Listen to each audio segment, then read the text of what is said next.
మార్గదర్శికి shock, RBI కీలక report. మార్గదర్శి financiers పై RBI Telangana high court ముందు పలు కీలక విషయాలు ముందుంచింది. తాము వసూలు చేసిన డిపాజిట్ల విషయంలో ఏ ఒక్క డిపాజిటర్ కూడా తమపై ఫిర్యాదు చేయలేదంటూ ఇన్నేళ్లుగా మార్గదర్శి ఫైనాన్షియర్స్ రామోజీరావు చెబుతూ వచ్చిన దాంట్లో వాస్తవం లేదని ఆర్బీఐ హైకోర్టుకు నివేదించింది. మార్గదర్శి ఫైనాన్షియర్స్ చట్టవిరుద్ధంగా వసూలు చేసిన డిపాజిట్లపై తమకు ప్రజల నుంచి, డిపాజిటర్ల నుంచి ఫిర్యాదులు అందాయని వెల్లడించింది.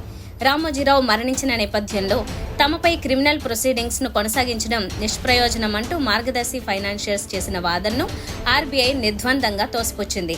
మార్గదర్శి ఫైనాన్షియర్స్ రామోజీరావు ప్రజల నుంచి వేల కోట్ల రూపాయలను డిపాజిట్ల రూపంలో వసూలు చేశారని, ఇది ఆర్బీఐ చట్టం సెక్షన్ 45AC విరుద్ధమని పునరుద్ఘాటించింది.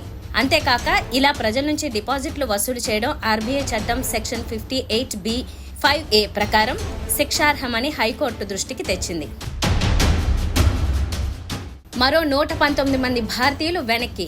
భారత్కు చెందిన అక్రమ వలసదారులను తిరిగి పంపించే కార్యక్రమం కొనసాగుతోంది. ఈ క్రమంలో అమెరికా మరో 2 విమానాల్లో భారతీయులను స్వదేశానికి పంపనుంది. తొలి విమానం 119 మందితో శనివారం రాత్రి 10 గంటలకు అమృత్సర్లో దిగనుంది.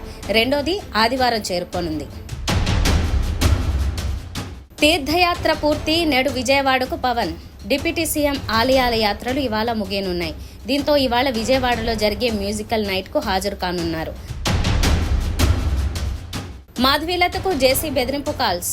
తాడిపత్రి మాజీ ఎమ్మెల్యే జేసీ ప్రభాకర్ రెడ్డి, సినీ నటి మాధవీలతల వివాదం ఇంకా కొనసాగుతూనే ఉంది. జేసీపై కేసు పెట్టినందుకు తనకు బెదిరింపు కాల్స్ వస్తున్నాయంటూ మరోసారి మాధవీలత జేసీపై పోలీసులకు ఫిర్యాదు చేసింది. ఉత్తరప్రదేశ్లో ఘోర రోడ్డు ప్రమాదం.